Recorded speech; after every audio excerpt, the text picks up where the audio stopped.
Hello everyone, I'm Delay and welcome to any episode of 999. I skipped a few lines accidentally in between the episodes, but it's only like 2 lines, so it shouldn't be a problem.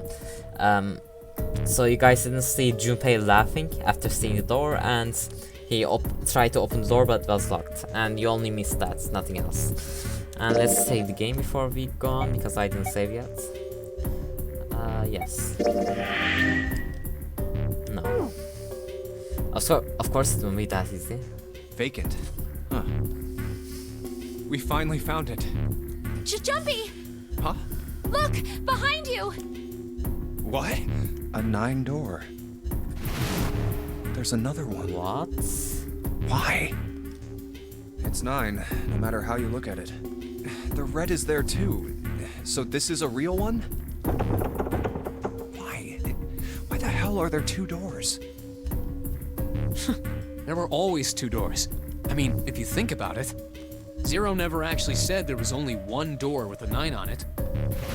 It is hidden, but an exit can be found. Seek a way out. Seek a door that carries a 9. Of course, we just assumed that there was only one. After all, why would there be more than one? Oh, man. We fell for it. There are 2 doors. That means that all 9 people who had met at the central staircase could escape. No one would be left behind. Oh. Now it makes sense why the bracelets are numbers. 1 through 9. Divided into teams of 4 and 5 people. The digital root of both teams ends up being 9. Take 1, 2, 7, 8 and 3, 4, 5, 6, 9 for example. The digital root for both teams would be 9. Or 2, 3, 4, 9 and 1, 5, 6, 7, 8. The digital root is still 9. There are a bunch of combinations that work and they all end up the same way. If one team has the digital root of 9, so would the other one. What does that mean? The answer's simple. From the very beginning, the Nonary game was designed to save all 9 people. That's how it was meant to be. Zero didn't lie. He never said there'd be only one 9 door. But anyone who'd found themselves in the game would have assumed that was the case. Fights would have broken out. One team would likely betray or deceive the other. Someone might be hurt. Someone might get killed. But eventually, they'd reach this very same room and realize how pointless all their infighting was. There were 2 doors.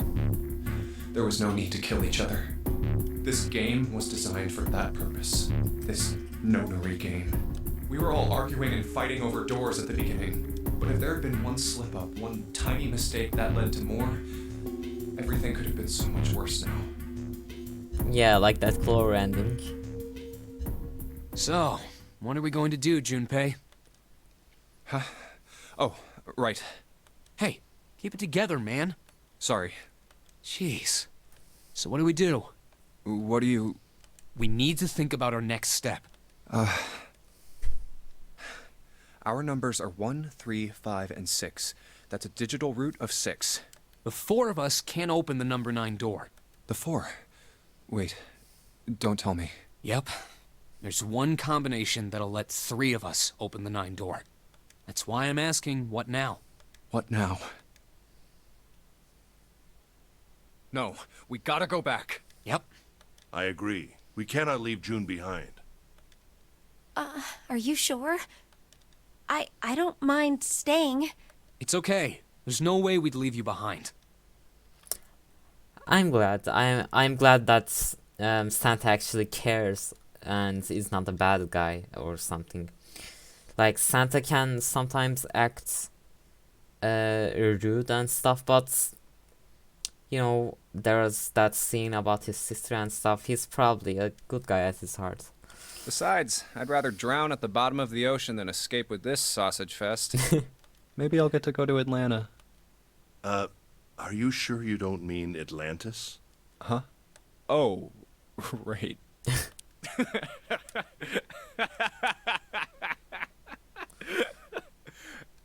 This silence is kinda eerie, though.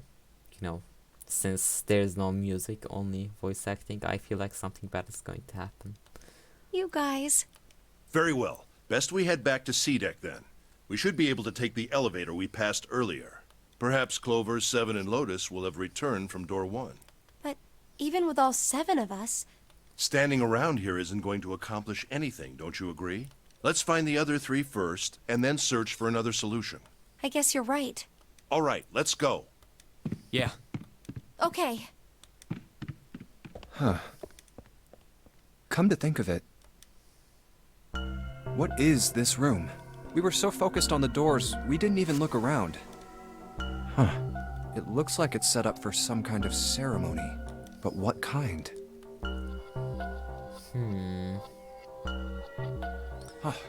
A coffin. What on earth is a coffin doing in a place like this? Hey, Junpei, the hell are you doing? Let's move. Right, okay. I'll be right there. Interesting.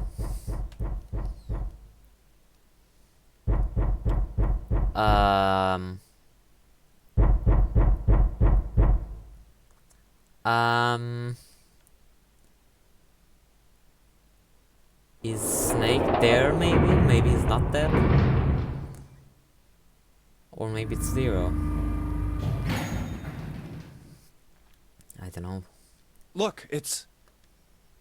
Seven and Lotus. We've got a problem. What's happened? Seven Alnos. What happened to Clover? Clover is gone. No, fuck. What? What do you mean, gone? When? Why? You 2 went into door 1 with Clover, didn't you? What happened to her? Come on, I hope this doesn't end like the previous ending. Yeah, we went through the door together. But Clover barely spoke to us. She just did her own thing the whole time. There were 4 rooms on the other side of door 1. She wouldn't let us into the 4th room. She just said, I'll take care of this one. And shut the door. She must have blocked it with something on the other side. We waited for a while, but Clover didn't come out. We called for her, but she didn't answer. So I kicked down the door and we went into the room. But It was empty. Clover wasn't there. There was a door on the other wall. And it was open. We figure she opened the door and left by herself. We ran after her, of course, but Well, obviously we didn't find her. You figured that much out. Clover's gone. When did this happen? We got here just before you. You certainly have excellent timing. So you haven't searched anywhere other than near the staircase? No, we haven't. Very well then. We'd best separate and look for Clover. First Snake and now Clover, another search and rescue section now. We haven't much time left. Let's begin. Well, it's rather just search, the rescue part didn't happen for Snake. Yeah. She's not here. No, she isn't. There's no sign of her. Let's go.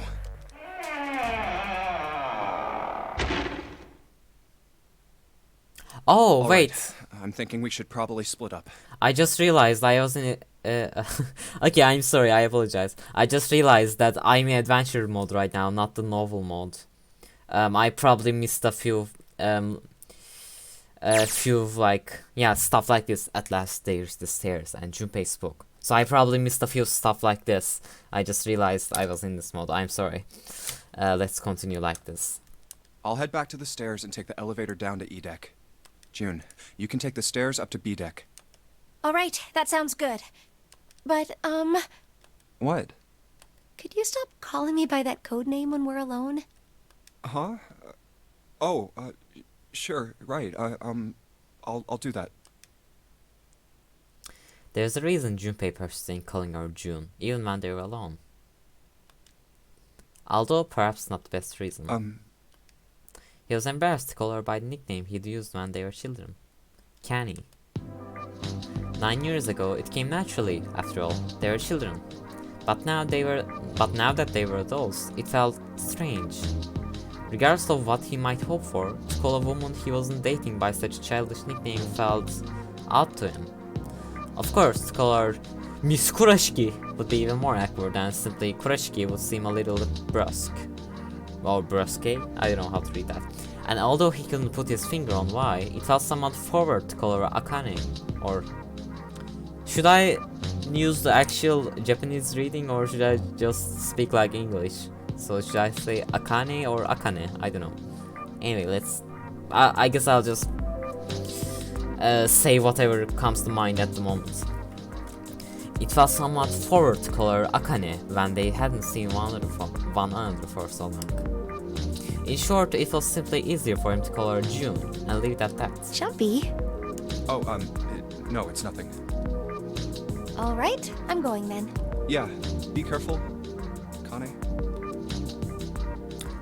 June, or perhaps more appropriately, Kani or Kani, because he just said Kani, so I guess I'll say Kani instead of Kani.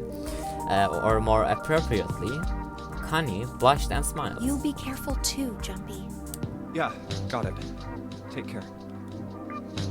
Junpei looked after her for a moment as she ran up.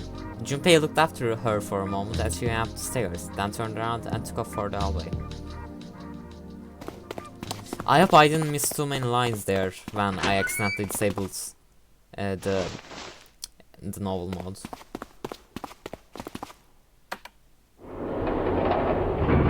I would go back and see what I missed, but I didn't say. Oh wait, I did say, right? Huh. Well, I was going to go back to my save and look at what I missed, but I guess it would kinda ruin the moment if I do that right now, especially since it says this on screen. So I guess I'll just not look. I don't think it would be too important to miss a few lines like this. So let's just continue from here. Tragedy always strikes when one least expects it. But to wait for a man to stand before striking him down seems almost crueler than dealing the fatal blow while he lies on the ground. A light in a dark place, June's smile had given him hope, both for escape and possibly for something else. It was that hope that raised his spirits just enough that they might soon be fully dashed. He opened the elevator door, and there she was. A woman sat, slashed against the wall. Lotus. Is Lotus dead? Oh shit. Junpei felt his blood turn to ice. Her body was limp, and her skin, smooth and pale as always, was covered in bright red blood. Junpei felt his chest constrict. He couldn't breathe, and his legs began to shake.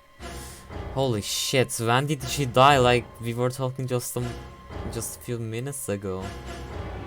Holy crap. A slow, cold drop of sweat trickled down his back. He felt his stomach somersault. Junpei's mind went black. Not black. Junpei's mind went blank. All his thoughts replaced with endless hissing white. Driven by little more than instinct, he began to walk toward Lotus, slowly. Each slow movement of his stiff limbs brought him closer to her corpse. Finally, he stood next to her. Robotically, he bent down and put his hand against her neck. There was no pulse, no rise and fall of breathing. She was slightly warm. Something, somewhere in Junpei's shaken mind, told him that meant she had been killed recently. Yes, Junpei thought, his mind slowly returning. She had been killed. Someone had killed her. There is a deep cut on the left side of her chest. Blood still oozed from it, although clearly her heart had stopped beating some time ago. The weapon had been a knife then? Perhaps she had been stabbed in the heart once. She would have died immediately. He took a little comfort from knowing she must have suffered very little. Only then did Junpei notice. Lotus's bracelet was gone. Lastly, let us discuss how to remove the bracelets. There are only 2 ways to do so. 1. You escape from this ship. 2. More hotly, reaches 0. In other words, once the bracelet is taken outside the confines of the ship, or detects that the wearer's heartbeat has fallen to 0, it will shut down automatically. Was that why the killer had ended Lotus's life? So that they might have the number 8 bracelet? If that was true, then the killer was whoever wants the number 8 bracelet. Or perhaps more accurately, the person who would, or perhaps more accurately, the person who would gain the most by obtaining bracelet number 9. Who is that? Who would benefit the most from number 8 bracelet? The thought had only just entered Junpei's mind when...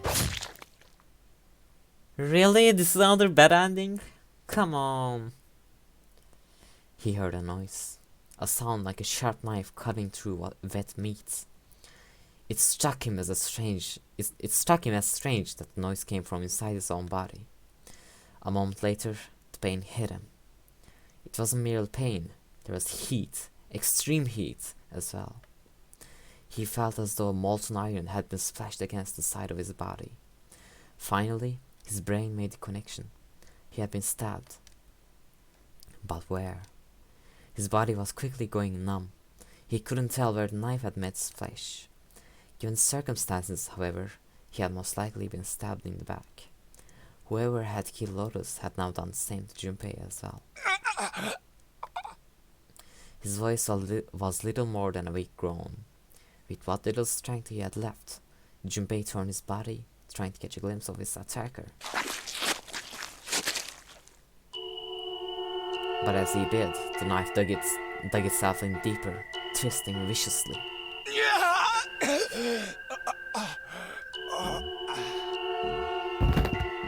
He collapsed to the floor, a puppet with his strings cut. His arms and legs lay where they fell, oddly twisted and awkwardly positioned. Junpei's body was entirely numb. He could feel the blood leaking out of him, but nothing would move. Nothing save his eyes. As he lay on the floor, his life elbing away, Junpei finally saw his attacker. 2 tiny images of the killer reflected in his eyes. With that recognition came nothing. He felt no emotions, not anger, not sadness, not regret. The paralysis that had claimed his body had reached his mind. His killer glanced down his body.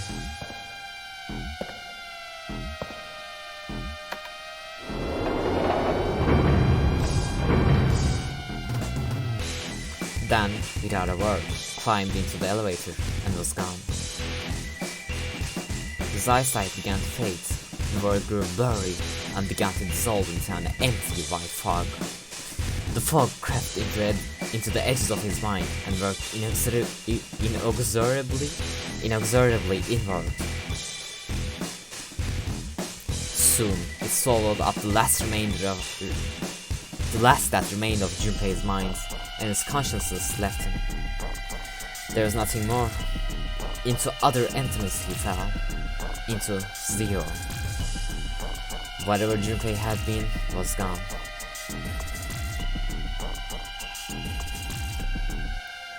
Bad end.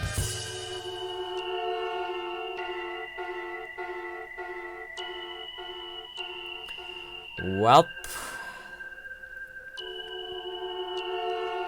I guess all the endings except for the true one are going to be bad endings then.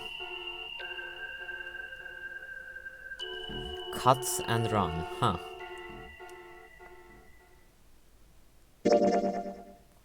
Would you like to save the info you obtained during this playthrough? After saving, the game will start from the beginning. Please select the save slot. Yeah, let's save.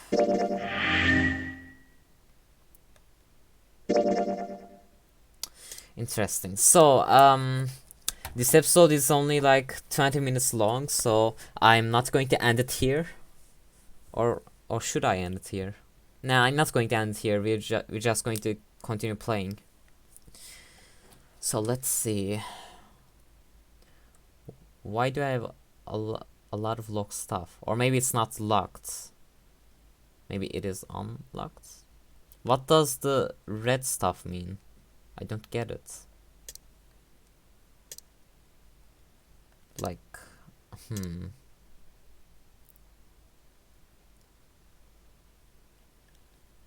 So there's stuff here that is locked. And then these are locked too, but what do the colors mean?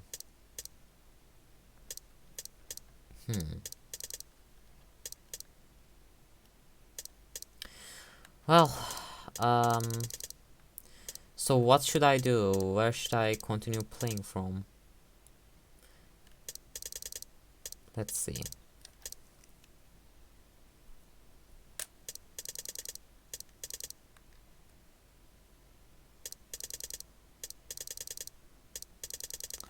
So I can either go to another door here, or I can continue from here. I think I'll just continue from here. I don't really want to do another door right now. Well, this probably leads to another door anyway, but I don't want to go through that all hospital thing again, so I'll just continue from here. The 1, 6, and 2 doors. Fuck, this leads to a door as well. Then what was this one? The 3, 7, and 8 doors. Huh. Actually, you know what? Maybe I should end this episode here because you know, we are going to do another 4 separate things, so it might be weird to just the video's title be about the ending and then not doing the ending for the half of it. So yeah, I think I'll just end this episode here. I apologize for it being shorter than the usual, but you know, I explained myself. So see you guys in the next one. Bye.